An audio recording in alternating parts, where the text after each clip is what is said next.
and palliative care. She's a pro in this field, and you will know why this is after you listen to her.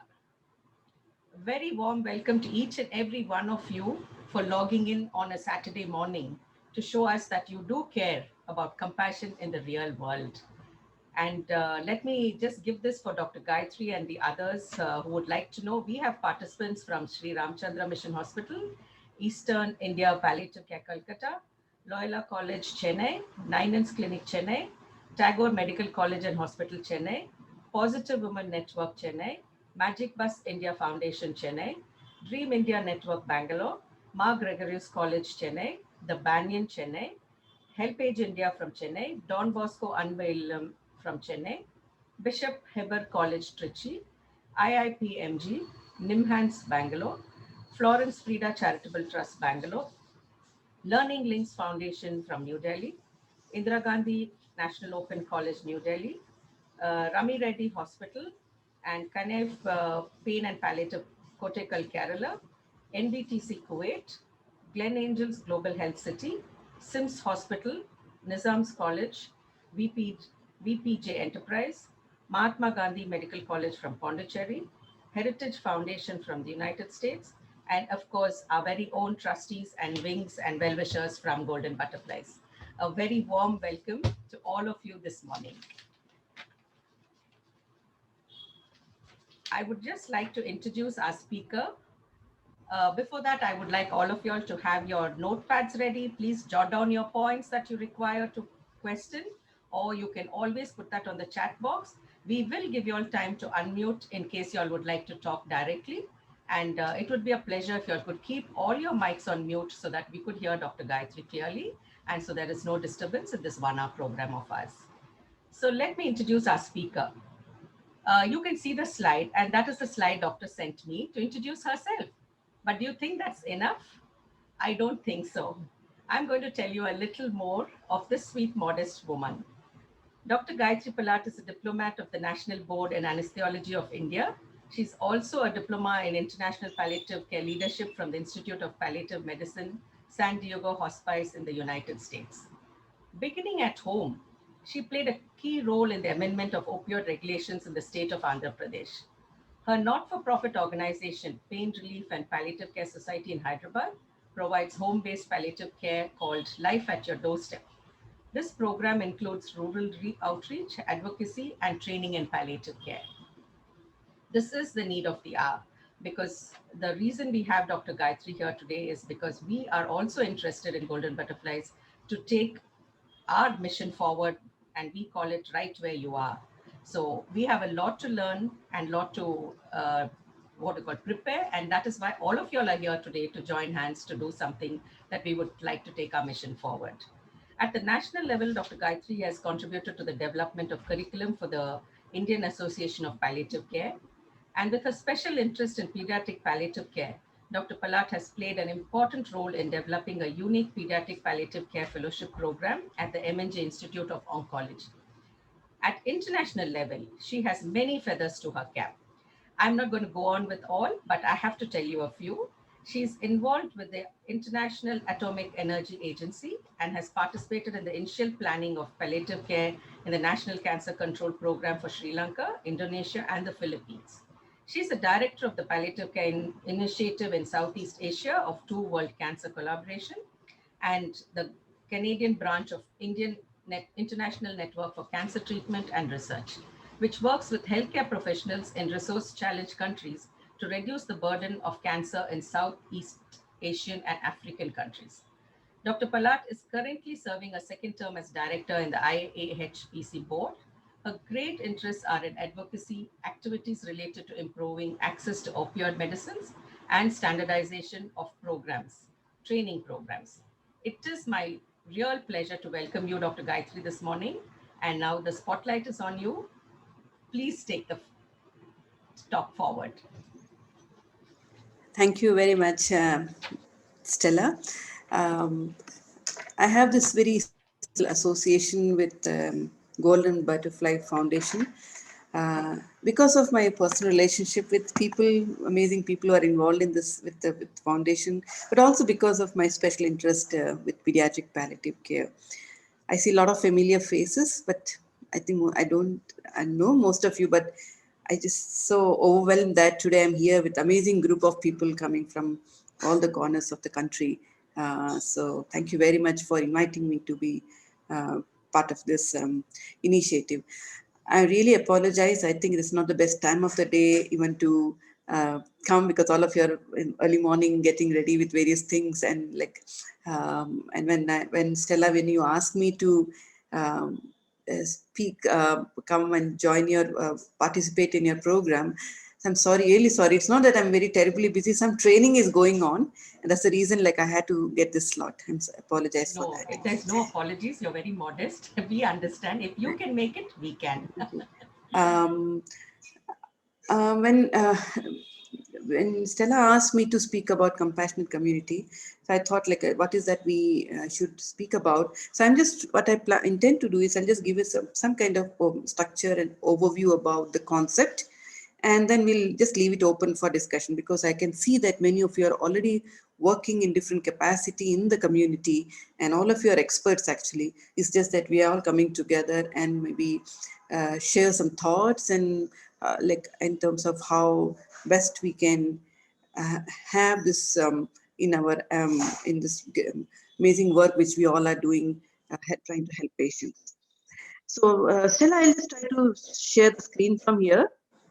If I succeed, I'll do it for me. Otherwise, I'll take your help. No, we Yeah. will just, yes, Can you yes, see? yes. Please Okay, go ahead. wonderful. So that's it works. So and I think thank you for that kind introduction. It was not needed. Like it's like kind of thank you, but anyway, I am kind of quite. I feel humble that you for introducing me, and like you mentioned, like I work in it. My primary work is involved with the tertiary cancer hospital in Hyderabad, which is a government cancer hospital called MNG Institute of Oncology, and I have my association with my international foundation, through which I'm greatly involved with community-based program in this region.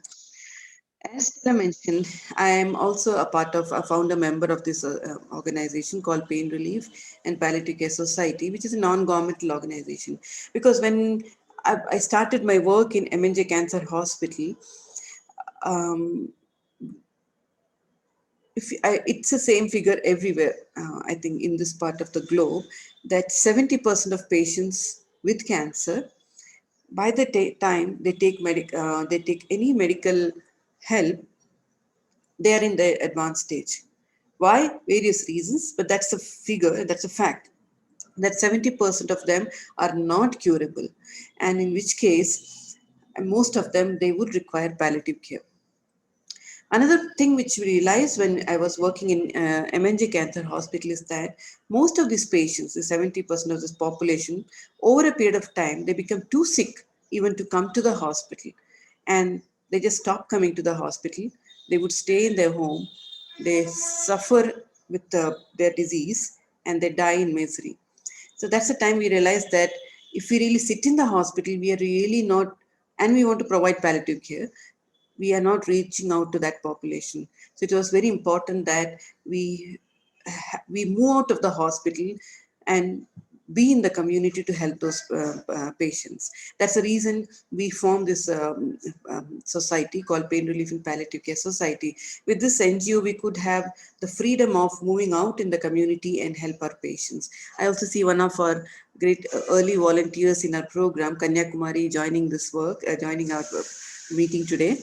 Hello, Kanyakumari, and she's one of the very early volunteers, and we can really enrich with her own experience of working as a volunteer in volunteering with cancer patients. So, through this program, as Stella mentioned, yeah, so we could reach out to the community, and one of the important component of our program was reaching out to our patients in their homes. Most patients in end of life care, they're in their homes and they want to stay in their homes, and this is how we could reach out, and this is a program which through which we work out in the work with the patients in the home. We also have a very extensive rural program in the community through district based palliative care program working with government. For today's talk, many of you must be familiar with this my patient, very favorite patient, which we found while working in the rural community in one of the neighboring districts, where this child was found while doing a survey in the villages. This child, Sri Hari, I changed the name just for keeping the anonymity. Of, right now, today he is 16 years, but when we found him, he is much smaller, as you can see. And he was born, Srihari was born in a village with two older siblings. He had a very complicated delivery. His mother delivered in the home, as we see in many village situation even today, unfortunately. And because of delayed labor, he had a lot of issues, and finally he had a lot of developmental delays because of as a complication of delivery. So all his milestones were delayed. He had physical delayed milestones, as well as mentally he was not really. He had intellectual disability because of the delayed milestones, because of this complication. Parents were very upset, a very precious child, only son in in the family, older two daughters. So they desperately went around, even though didn't have the capacity, went to several hospitals, even took the boy to special school, just so with the hope that maybe he will recover. Spent a lot of money, and finally they just said, okay, not helpful, and they resigned to fate because they were daily wages, they were daily laborers, they were working, and they lost their livelihood in the process, and the whole family was starving. So finally it was decided that, okay, we'll go back home, and they resigned to fate. When we saw this boy, he had difficulty in walking. He had very poor hygiene because he didn't have any toilet training. He had speech and hearing impairment because of his problem which he had. Very aggressive behavior in banking. He had low, and he was a teenager now, and he had total lack of social inhibition, sexual inhibition. He was exploring his sexuality, and the family was finding it it was very embarrassing for the family, especially for the older sibling sisters who are going to school. And in the school also they were facing some kind of stigma because of this so-called abnormal behavior of their younger brother, and they were totally embarrassed. And recently, what had happened is somehow he started this alcohol seeking behavior. He started, like, but in the villages, it's a very normal part of their activity to have alcohol, which they have local tory, and there's a certain particular point where they go and take it. So this boy found this ways to take it, all this half emptied bottles lying there. He started tasting that, and he started taking that. Probably that also added to his alcohol behavior. Altogether, it was very difficult for a family to handle him now, and he was growing bigger. As I said, they had to go to work. So when we found him, he was actually tied to one corner of the house because he was wandering otherwise, and often unsupervised. And as I said, they were finding it difficult as they were growing bigger. Now, this is a child with a non-cancer condition, whether we're dealing with cancer or non-cancer. And because most of I took an example of a child with life-limiting condition. But what we have to understand is most of these patients with life-limiting illnesses often have very complex and multifaceted needs. It's not just a physical problem, pain, or some spasticity. It's much beyond that, how it impacts the child, the family, and the community as a whole. And the suffering is total, not just the physical, it's social, spiritual, and emotional suffering. And the care which they need is not just for a matter of few hours. They need care 24 hours. We all know that, 7 days a week. And the family is totally exhausted taking care of such patient. And the family and it that we I'm sure you must have had a session on caregiver stress. It's how it affects the family in such in a profound way. If you notice, this grandmother who's sitting at the back, mother's mother and sister, but this is a grandmother who was left to look after this boy, and she herself is so frail. So often the caregivers are themselves not really fit physically or emotionally to take care of the patient. And most of this problem, if you see, are non-medical, the physical problem is so less actually. The medical part, a component of problem, yes, it is there significantly impacting the patient, but a lot of these issues are non-medical, and that's why we are discussing today about compassionate community. If you look at the definition, what do you mean by compassionate community? Compassionate community means a community which responds to local community needs and provide important physical, emotional, social, spiritual, practical support to the patients, families, and caregivers. And health system is just a part of the whole equation. So it's been a big picture. If you look at the round circle which I previously displayed, where the medical part of it is very small, but the remaining, the big other components, it's a community which can actually help the patient. I really liked this thing which I this came in this article of the circle of care. When a person is sick, he is the core, and when they're sick, and they are mostly comfortable with very few people around them. They just don't want a lot of interaction with. They're too exhausted. They don't want interaction with a lot of people, and they're very comfortable just with the immediate caregivers, maybe mother, father, a spouse, and maybe a few extended family. Not all these relatives coming and going. They just don't feel comfortable. But there's also the daily needs like bathing, eating food, going out and getting groceries or finances, all other things. But they still need support, which is taken care of the extended care, their family or friends who may provide that. And it's a wider thing which comes with the circle. But this is the core part, which essentially most of the time we're dealing with. If you see our patients, they're stuck here. This thing doesn't exist for most of our patients. As I said, 80% of their care is mostly provided by the families or their friends.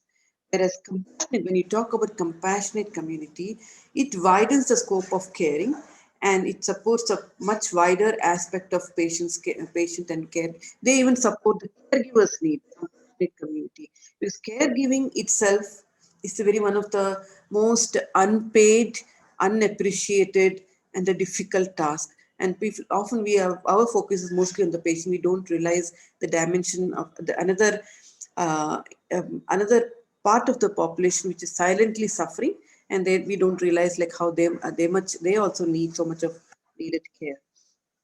And in fact, these days, people are talking about when you talk about public health approach to end of life care, they say that compassionate community forms a very essential component of when you talk about public health approach to end of life care. Public health means population based approach to end of life care. Compassionate community plays a very important role in solving this inequity because often this lies like when end of life care means people are in the villages and they don't get care. There's a lot of inequity, and this can be solved only we have when we have this compassionate community. For any compassionate community to work, we are essentially talking about volunteers. Most of you today here I see around 40 or more people today joining this workshop. Most of you are here because you are volunteering.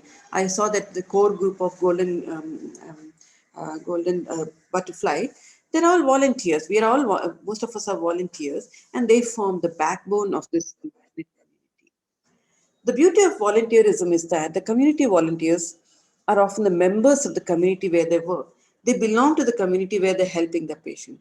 So they understand the needs and the reality of the community much better than people trying to come from outside. Now, if you have a village in a neighborhood of Chennai, if I trying to say come and help, doesn't work because I don't really understand the needs and the reality and the culture, the faith, belief, all those things which works there. So that's the beauty of having volunteers coming from the community. And these volunteers, they play a very critical role again, fostering the interpersonal relationship. That is, mean the relationship between the family and the patient and the family and the institution, the hospitals, and the relationship with other part of the community. I'll just give an example of Sri Hari once again when I'll show you how a volunteer can so much play this role of linking with this institution and the larger part of the community and within the family. Volunteers can be untrained but sensitized, and they provide the very broad base of the care, that providing food for the patient, spending time with the patient, transport, educational support for children. You don't need a lot of training in that. All you need is volunteers who are sensitized. Then comes another trained group of volunteers who are actually involved with direct care of the patient, like providing a proper emotional support to the patient. They undergo the training and as to how to do that, nursing care. Actually, we see many volunteers. They are not skilled doctors or nurses or skilled health workers, but they when they undergo training in providing that one wound care, they are much more they're doing it much more beautifully and much more with the indulgence and compassion than health worker, and helping with mobility, medication management, all those things which comes with a lot of training. Like I said, as I said, one of my very senior early volunteers in this group who's there today, like Kanyakumari, she spent actually significant amount of her time in initial days undergoing training with us, and then she went back to Nellore and started doing this on her own. Now she's a trainer for many other volunteers. If you look at the standards, what is so there are many international associations and bodies. They have defined standards for offering pediatric palliative care. Standards for doctors, nurses. What is the basic competency you must have when you're offering pediatric palliative care? But they also spoke about the standards for volunteers, because very clear that volunteering, yes, you can do volunteering just by providing food, transport, other things, by just being sensitized. But you had to be mindful of the special needs of children who are suffering with life limiting conditions and their families. So in order to volunteer, the volunteers should also have some amount of training and the competency. Then only you can do a good job. So it's very important that as a group, all of you tomorrow, if you're wanting to start palliative care, your volunteers, when they enroll, they should be encouraged to have some basic training so that they understand the very sensitive and the very delicate needs of our special population. Coming back to Sri Hari. So, what is that we could do to improve their quality of life? I'm not saying that we fixed their problem and child was back to normal, running around, going to school. No, nothing was happening like that. But still, we brought some little changes which helped them to live a better life with the existing problem. Because what we have to understand when we are working in palliative care is not that we'll fix the problem and they are cured. We're essentially dealing with population where we can't cure the problem.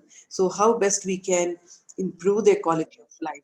So how could we help Sri Hari and his family? So what we did as a team was most important because he had this aggressive behavior, and he was not seen by a medical fraternity for a period of time. So first thing we did was a re-evaluation as to understand the status of his condition. So we have got him re-evaluated and established the proper diagnosis as to what extent he had this intellectual disability, what level of my age, developmental age he was with, and what kind of disability he had in terms of hearing or speech. So what we did was trying to establish, okay, this is the disability he has got. We got a clearer picture.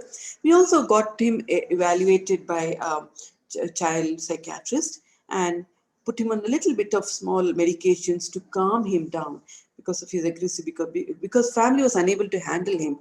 He used to throw things, anger tantrums. So just to make him more relaxed, we put him on a little bit of small dose of medications. Actually, it made a lot of difference to how he was. He was much more calm. Help with, and he one more thing issue he had was he had repeated history of seizures. He was developing seizures, and they were on and off. They were giving some seizure medication. So again, we put him back on very simple medication. So one other thing we have to understand, whenever we plan medications for these kind of long standing conditions, we should not be putting them on things which they can't get, which they can't buy, or if necessary, we have to provide them for lifelong. Most of the families which we deal with, we actually provide medications because they won't buy, they can't buy, they don't have money. So they have when you prioritize, they have better other needs in the home than buying medicine for this child. So medications, what is locally easily available, and what he can take simple way. If you make it 4 hourly medications and all, they won't take because family goes away to work. So simple medication, locally available, cheap, and which the boy once in the morning or once in the night, because we were depending upon this old grandmother to give medicine. So it should, well, we couldn't have it like having something very complicated. And then sitting down with the family as to what to expect, because to make them understand what the child is under, what is the disease, what was because the impact of the disease on the child, and what is that we are going to expect. Because the family, okay, one more team of doctors and nurses coming, okay, they become more hopeful that something more we are going to offer. We are going to tell them, no, it's not something more we are going to help to make your child better. This is what our goal of care, this is what we're going to offer. We involved the local volunteers, the village people, simple village people who are there around. First thing we did was to reach to that point where they were selling alcohol and explain to them about what was happening. Told them that can you make sure that when this child is coming in your locality, not to make sure that he doesn't have access to alcohol so that he does not drink.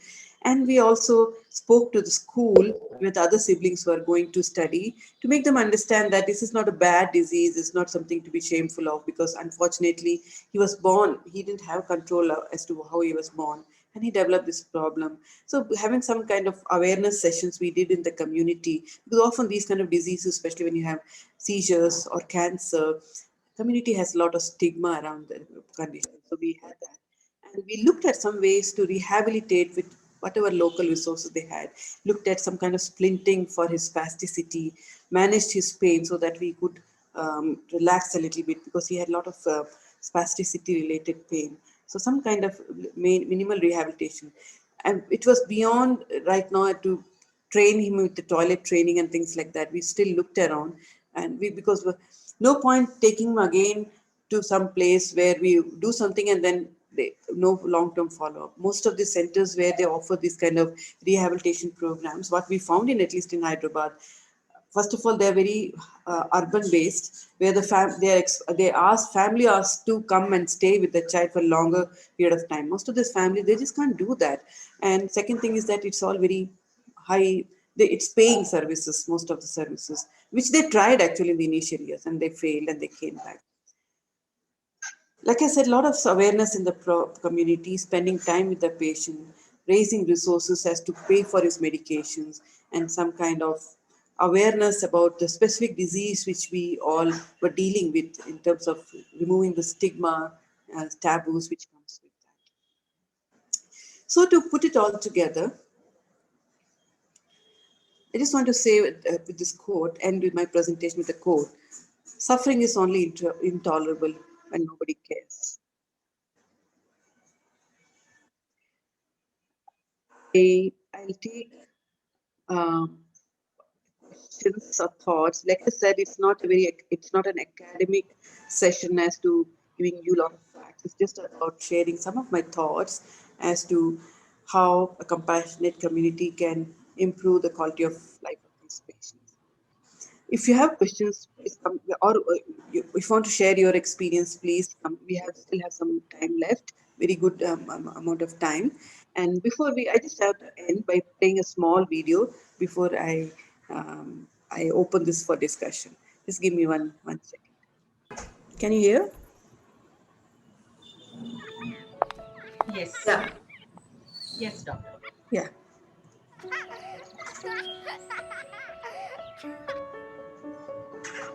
Being a parent is an amazing gift, but caring for my child, knowing she's likely to die before me, can be very hard. She needs constant care and attention. She's fed by a tube and needs help to breathe. It's a huge responsibility and you never get to switch off. We're always one step away from a crisis. And then there's finding time for the rest of my life. The dishes, the shopping, my other child, it's exhausting. You can feel completely isolated. There are times I feel I can't cope and I'm having a bit of an emotional breakdown. The help is out there, but it can feel like a minefield, and trying to make it all work can be impossible. By getting help to find the care we needed has made such a difference. Life is so much easier now. We get lots of support from a hospice nurse, a family support worker, the local hospital, and a volunteer who helps around the house and spends time playing with my son. These fantastic services keep us going day to day and means we have time to be together as a family. It means the world to us. My daughter is an amazing gift. We won't have a long life together, but we will fill the time we have with love, laughter, and joy.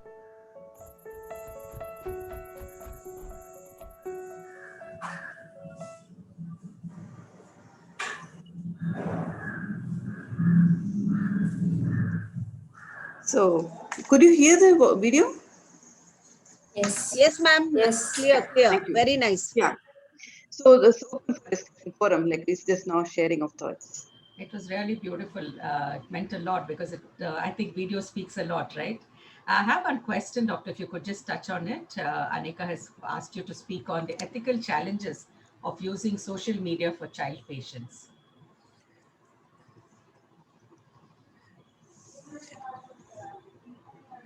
Yeah. So what, I don't know what exact, Anika, yeah, are you worried about that confidentiality issue which comes with when you're sharing child story, pictures and things like that? Yeah.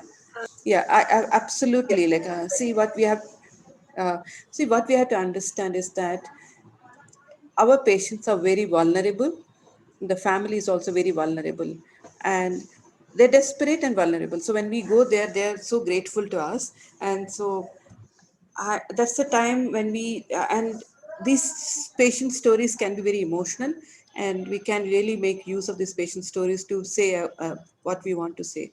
But at the same time, we are the people who should be responsible for their taking care of their confidentiality issues and taking care of just imagine our own child in our family. If we share the child's photos and child's stories all around, it's just trending everywhere. It's not acceptable. I just simply not ethically and maybe legally also we are not acceptable, if at all. And but we need patient stories. We can because this is such a unaddressed area, palliative care. We only the best way to advocate for the cause is by telling patient stories.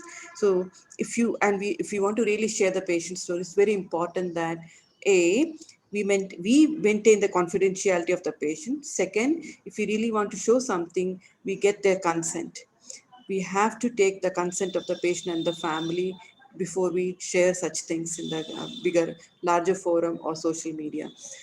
I've seen that a lot of this palliative care patients, when the people make videos, websites, all these grotesque pictures they put of the patients, like we should be very careful when we're doing that.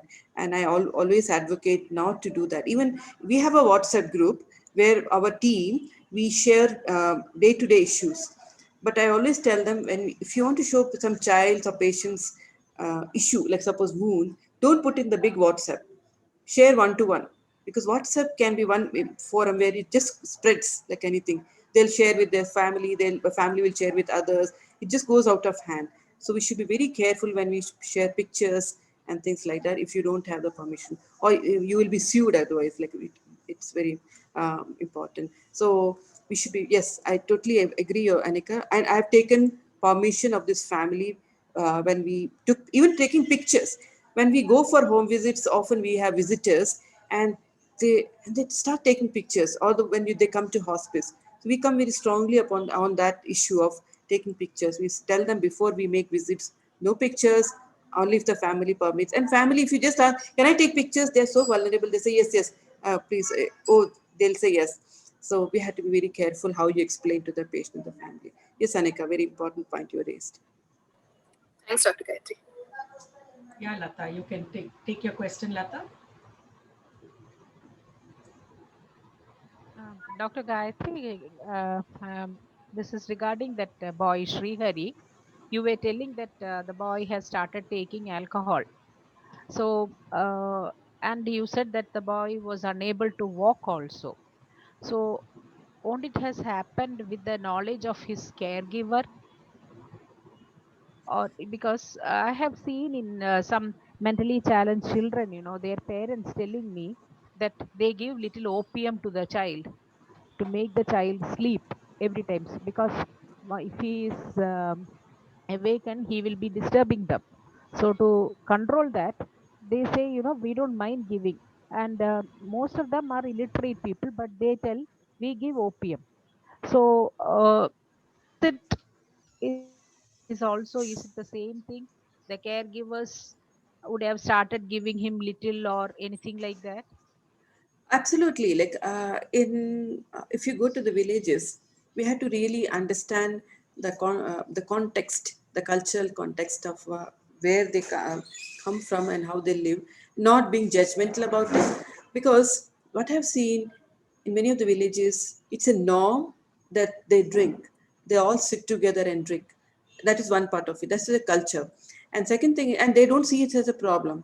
So it's part of their life that people get into that. Second thing was, as you said very correctly, even my housework, the maid lady who comes to help me, she says she used to put her child, feed some this kind of pellets in the mouth and make them sleep while they work.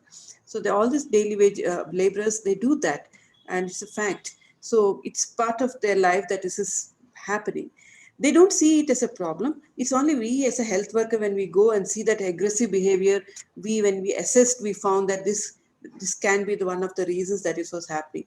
They could not perceive this as a problem. That's absolutely right that you bringing up this point that yes, it's part of the people maybe doing it as a part of their routine thing. It's a routine for them.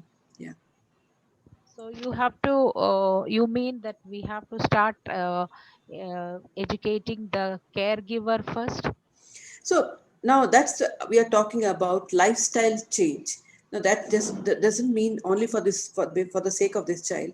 Generally, as when you work in the rural community, we spend a lot of time talking about the lifestyle issues, chewing tobacco, alcohol, because that's especially when you're linking with cancer.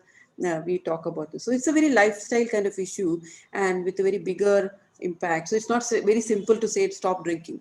They all drink. So, but how effectively we can bring that change is a big challenge. But of course, if we could do that, like, and tell them stop drinking. The parents are drinking, they're in front of the child. So but yes, you're right. So we should aim towards encouraging parents not to at least drink in front of that child. That's one. I don't know. I want to hear from others. There's a lot of experts I see here working with children. I'm not a pediatrician actually, but this is my just basic instinct telling me like this is how we should be doing it. I want to hear from others. Yeah, there's a question from Dr. Balaji. Dr. Balaji, would you like to ask that directly? Hello, Dr. Balaji. Hello, madam. Good morning. This is Dr. Good morning, Balaji, community medicine professor and HOD working in Tagore Medical College. Nice meeting you, sir. Yeah, madam, we have 2 health centers and we have our rural and urban field practice area, as you know, according to our MCA and all those things. So we have some good population of around 15,000 to 20,000 in both urban and rural field practice areas. So how to identify these children or any cancer patients, so those who are in need of palliative care, and how can we collaborate together to implement this home-based care model? Because as it is well known that they're all very poor socioeconomic background people. They need at least some basic medicines and all those things. We as an HOD and also our management supports these sort of community health activities. So, and I actually, as a community medicine HOD, I want to implement certain this palliative care program in our department. So, how can we further proceed, madam? Can you please guide us in a broader perspective, madam? Thank you. Thank you very much, sir. So what we have done in Telangana, and how we are identifying patients. Yes, identifying patient is a big challenge because these palliative care patients, doctors won't refer them because I'm not saying they don't want to, they're just not aware, the poor awareness. So they don't refer.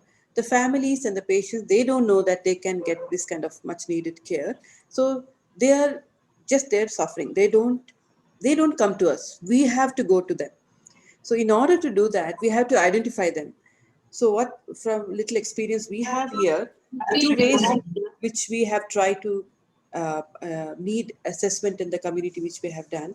A, massive sensitization of the community health workers. So what we have done is through the government or independently, meeting with the village health workers, ASHA workers, just telling them, not giving them additional work because they're overburdened with a lot of work. Just telling them, if you see patients with these conditions, please report to us. That's all we're asking them to do, and which they do. If they tell them like that, they may they're okay. They do it.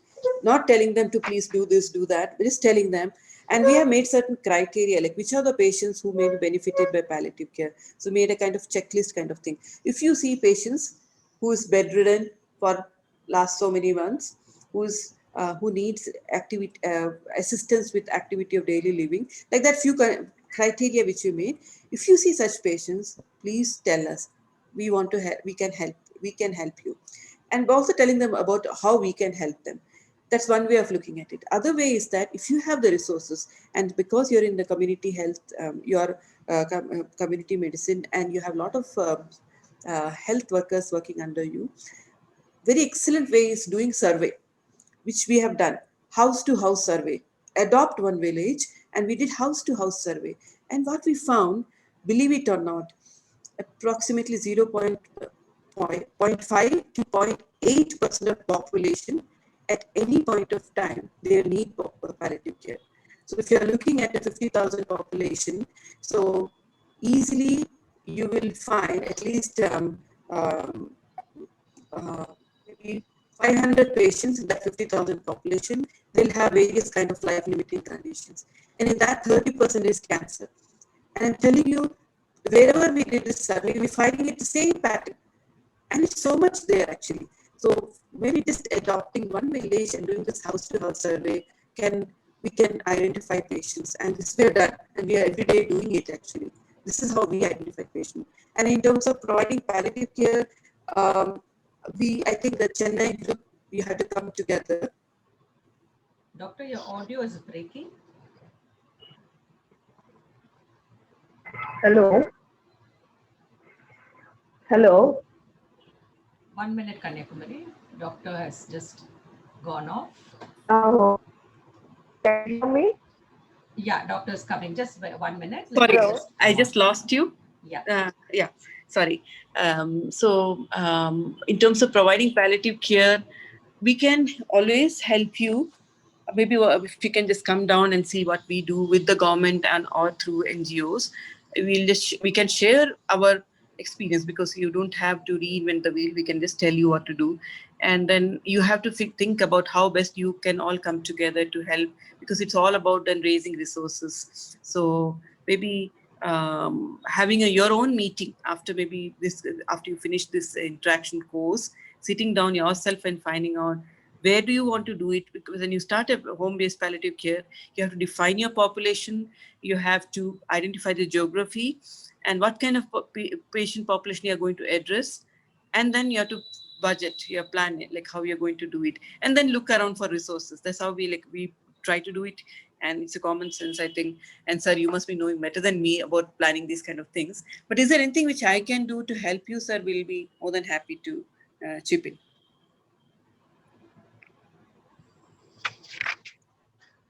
Hello. Yes, Kanyakumari, please go forward. Hello, ma'am. Can you hear me? Yes, Kanyakumari, please go ahead. Hello. Yeah. Hi, ma'am. See, actually, I just want to ask you one thing. If a small child is identified with cancer, how can we counsel the patient? Have we got to counsel the child or the parent first? children, they don't know what is happening, what is the disease and all. So how to counsel the parent, please? Absolutely. So, Kanyakumari, incidentally, we are, I don't know, today you may not be able to access, we are doing a session on that in the afternoon, but it's a subject by Yeah, itself. It's a big subject, Kanyakumari. But the only thing I would like to say here in this forum is that the fact that you're thinking about talking to a child and talking to the family itself is a good beginning, because most of the time we don't do it. We speak to the family and we speak over the head of, like, we don't talk to the child directly. And the fact that you think that they need to be spoken to, it's a good beginning. Yes, we need to talk to the child directly. And even though we think they're small, they don't understand, what we have to realize is that a child as small as 2-year-old, they start thinking and they have their own yeah, perception. And it's a very age-related perception yes, about death and dying and diseases. A 4-year-old child, how the child perceives death and dying is very different from an 8-year-old. So understanding that first, and then making that, opening that dialogue with the child is a very, because for a child, for example, a 6-year-old child may think death as something as if you're going on a trip somewhere and then you come back. They don't understand the irreversibility of the situation, and they start creating their own kind of fantasy around that. That we are going to the God is there, and God will punish me, something like that. So it comes with a lot of their own fears, guilt, and worries and concerns. So if we don't explore that, they suffer inside. And very often, because big barriers, the family trying to tell, no, don't tell the child, and he's too small to understand all this. So I don't think it's in the scope of today's discussion even to go into detail of that, but maybe we can have a separate session around that, just communicating with the child and the family. But the point you raised, Kanyakumari, is very valid, that we need to speak to the child, of course, with the family as well. Yeah, Doctor, I have a question from Hemal, but I would like her to ask the question. It will be nice because we have few people asking questions. Hemal, could you please ask your question? Hi, can you hear me? Yes, Yes. we can. Dr. Palak, very nice to see you and also listen to you.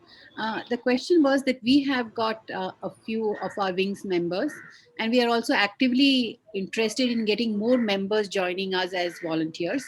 What is the level of training do we need to give them to make them like a sensitized volunteer? You know, I saw that chat question. Thank you for bringing that up. So, see, it all depends on. There's no certain standards which is defined that this is how it should be. There is a WHO recommendation, and there's a WHO recommendation which comes from the experience of our own people working in Kerala, from Calicut and the surrounding areas, and they came out with some kind of consensus as to this is what is needed. And if you look at, there's a nice guideline by WHO for health workers on planning a program in palliative care, and they talk about 16 hours of training and some practical exposure, and so it all together comes to almost 1 week of training, 16 hours of classroom.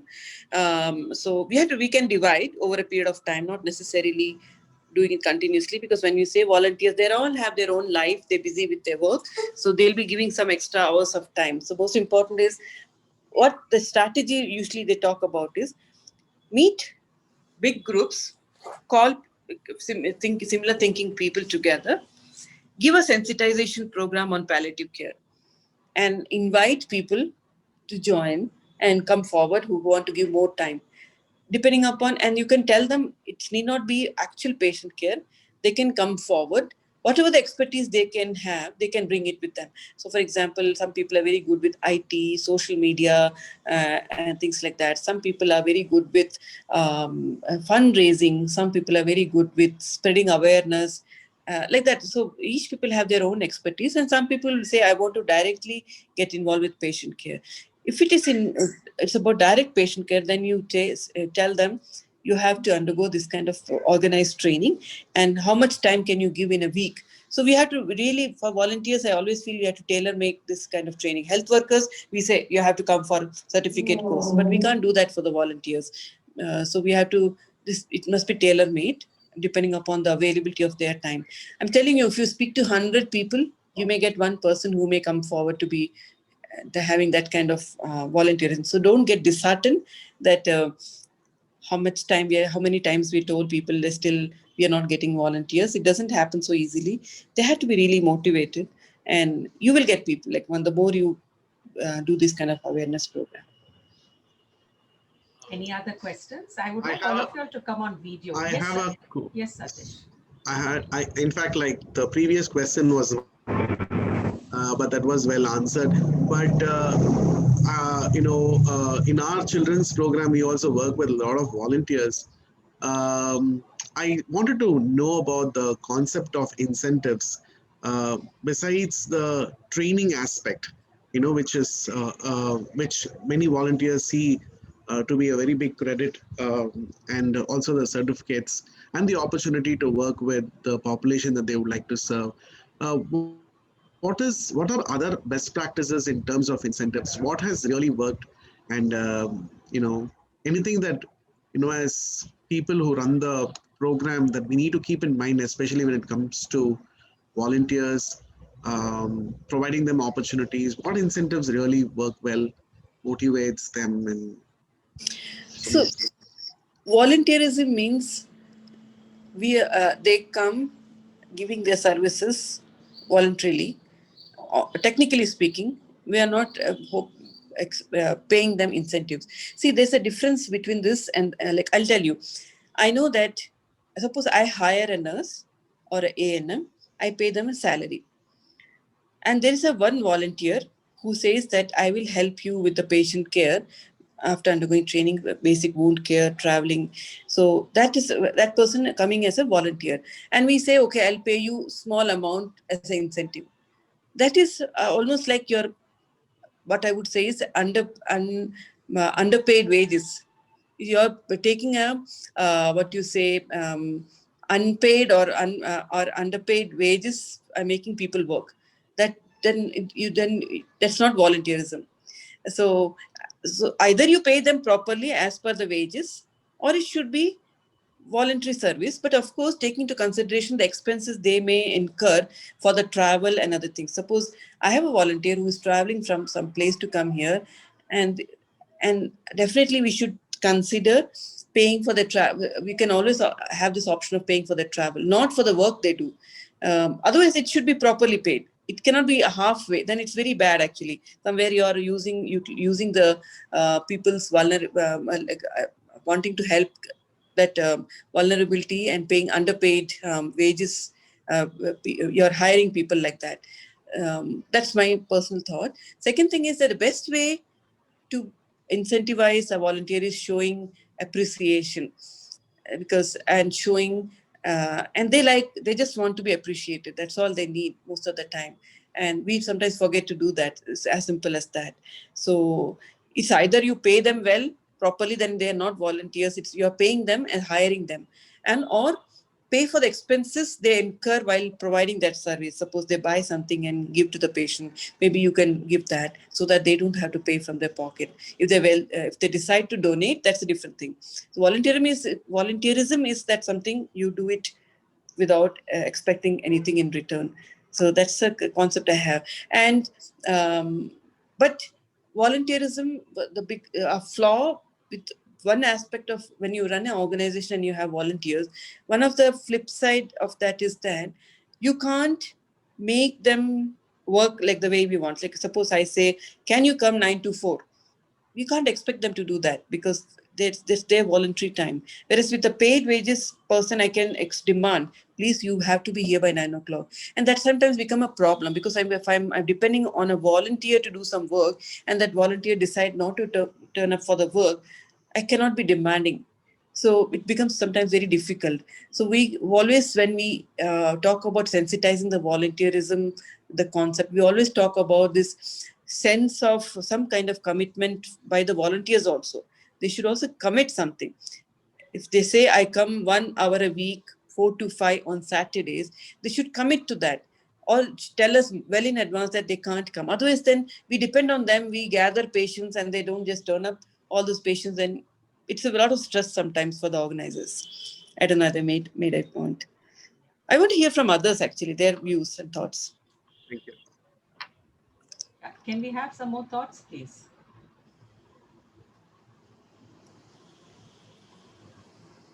We would like all of you all to come on video because I'm sure all of us would like to see your faces. And it'd be nice if someone can tell us what is your takeaway today. It'll be lovely.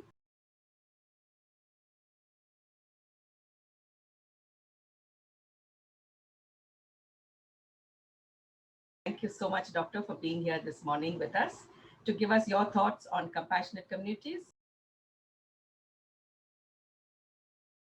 Anybody? Could I say something? Yes, please.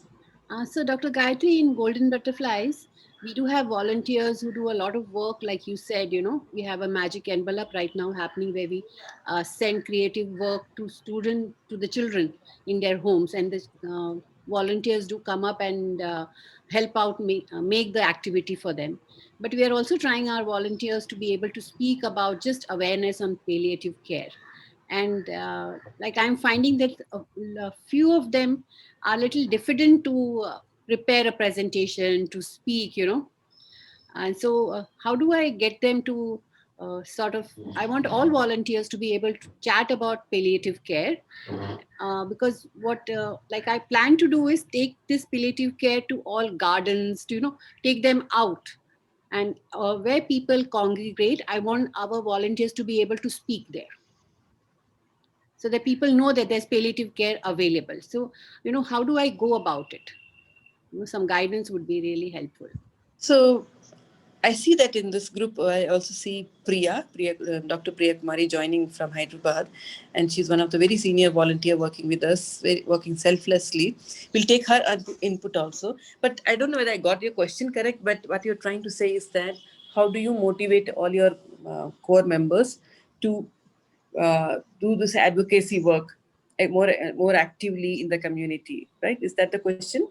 Yeah, I think that's what she was meaning. So that is, again, it's like, I think we are talking about here what we call it as your leadership quality. I'm not saying your leadership quality. Like generally, it's it's an organizational structure and how you make each member of the organization to work. So I think you have to sit down once again with your organization and your team members and define what are the objectives of your organization, what is that you want to achieve. And you cannot impose your view on members to make it happen. It should be a kind of members, we should all agree for one common goal. I'm not trying to lecture here about these kind of things, but what I've seen is that if you try to impose something which you believe and they don't believe, it may not, they may do it once or twice, then again it will fizzle out, like it will not be a sustained thing. So in order to make them involved and make them do the same thing, you should have a common goal and we should all agree to the same thing, because the team members, if they're not convinced, they may not do it. So I think it's a matter of, again, we as organizations sitting down and of defining the objectives. What is your mission statement? What is your vision and objectives? And is all members agreeing to it inside, like they really feel for it, then only it will happen, because otherwise it will be always a constant, you have to really forever telling them, and after some time you will also give up. Okay, I can't be bothered, like that. So that's what I've seen from my experience. So yeah, so when you bring a change in organization, the change should be accepted by all the members, otherwise it becomes a task. Priya, any thoughts? I see that you're there. Yes, ma'am. I totally agree with whatever you have said, and it was truly inspirational, ma'am. Because we have learned so many things from you as a volunteer. To all those who have joined here, I just want to share that Madam has been a true role model for the development of palliative care services in Telangana and AP. And truly, you should have one team leader like Gayatri Madam to lead us and tell us what to do. Basically, I'm a zoology lecturer teaching in the university, but I also associate right from the beginning of the program. I was there with the program, and try to network with the people, try to bring in the students to volunteer, do a lot of blood donation camps. They come and volunteer the time, teach the students, they enjoy their birthdays, singing, dancing. So many ways that we can do. And and my whole lifestyle has been we should have a inspirational leader like Gayatri Madam to lead us, and we also should be motivated from within to do some good to the society. That's the thing, and that should be constantly there within you, that I'm doing this totally out of my will and wish, and then do the best whatever you can. That's one thing I can do. And thanks to Gayatri Madam to inspire hundreds of people in the state of Telangana and Andhra Pradesh. Thanks, ma'am, for this opportunity. Thank you, Priya, for those very kind words. I feel humble. But one thing I must say from a healthcare point of view, health professional, when you decide to engage volunteers in your program, you should also be ready to receive criticism, which we don't feel comfortable when a non-medical lay people, when they come and they want to improve the quality of care, and they will also point out that some things are not going all right, and which most health professionals, we don't feel very comfortable when we are questioned. And I've seen many of my staff members, they say, who is this person to tell us what we are doing? So yeah, so when you are engaging community volunteers coming to help us in our program, it's not our program, in the program where we are all working together, there should be an open channel of communication, understanding the roles and responsibility of each member, and also respecting roles and each member's their capability and what they bring in, and also respecting constructive criticism if that comes with that. So we should be ready to do that. Otherwise, very quickly this disintegrates. Ma'am, I would like to add, I'm Lata, ma'am. I would like to add something with this. See, yeah, please. Volunteers are from different walks. In talking, some of them will be good in computers, some of them will be good in, each person will be good. So, if you ask me to draw pictures, or if you ask me to dance, I may find it very difficult. And I won't be, the passion in me to help others is there. At the same time, you are making me do something which I don't like, or which I am not good. So, I may hesitate, drag the thing which you are asking me to do. I may leave the organization, or I may take unnecessary absenteeism from the occasions. My intention is to help you, but at the same time, you are making me do something which I am not good in. So that can be also a reason. I think, we have to find out, or, we have to find out each person what is there, have a talk with them, each volunteer,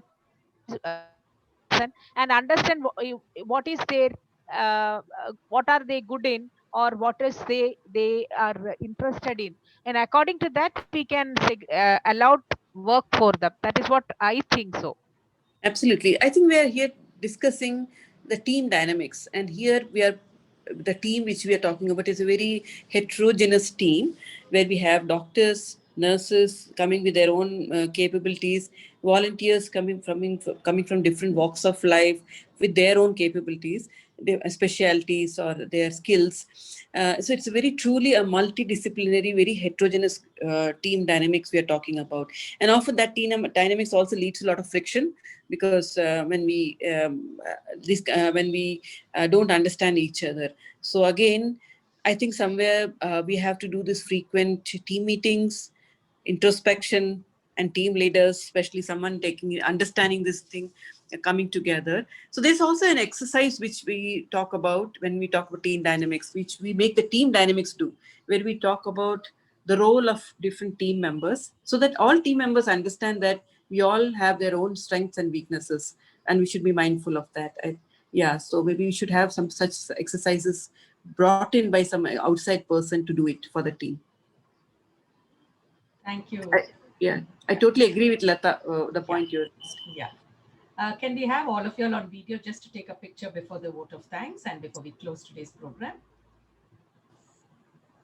Those who can come on video would be wonderful. If you could just come on, please.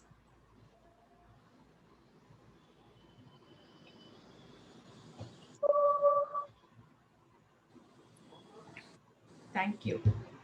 May I ask our project manager, Rama, to please give us the vote of thanks. Thank you, Doctor, for accepting our request without any hesitation and giving us a valuable time in spite of your busy schedule. Thank you so much for facilitating the compassionate community and palliative care today so comprehensively. It was a pleasure to listen to you. I have personally taken down many points that will guide us in our mission as well. Thank you for touching the importance of this essential element, the compassion that the society needs today, which is the need of the hour.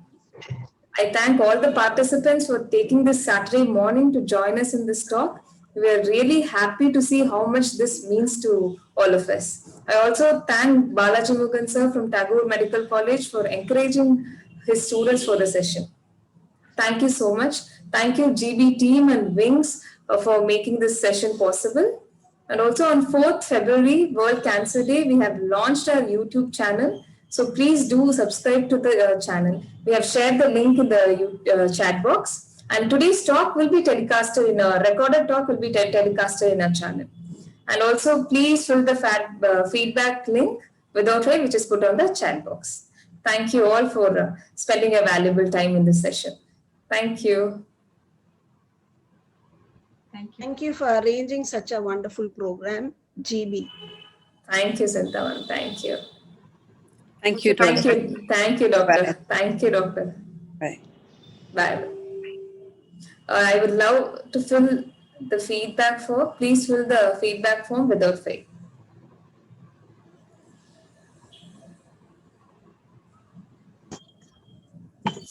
Thank you, organizers, for arranging a wonderful time. Thank you, Priya. Thank you so much. Thank We you. will get in touch with you, Priya, because as a volunteer, we'd like your motivation to our volunteers, all right? We will get in touch with you. Yes.